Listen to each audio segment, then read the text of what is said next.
Hello, this is novaTopFlex. This will just be a short video from the 2021 edition Debian 11.0 of the Debian Frequently Asked Questions. Notice that not much has changed depending on the distribution, and Debian tends to be a very conservative Linux distro.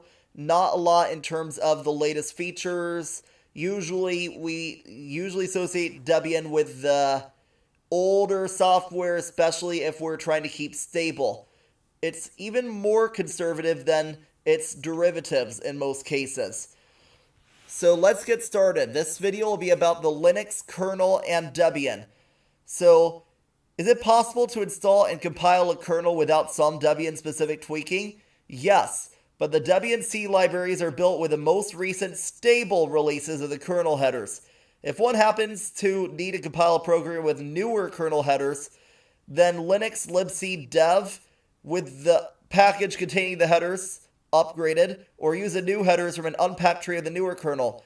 If it's in /user/source or src/linux, then one should add the uppercase I/user/src/linux/include parameter to the command line when compiling.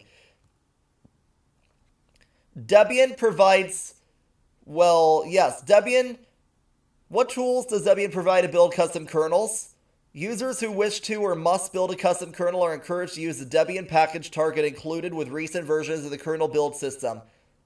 After configuring the kernel, simply run make deb-pkg, that's make deb package.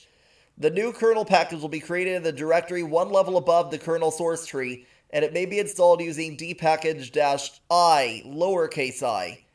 Users must separately download the source code for the most recent kernel or the kernel of their choice from their favorite Linux archive site, unless a linux-source-version package is available, where version stands for the kernel version.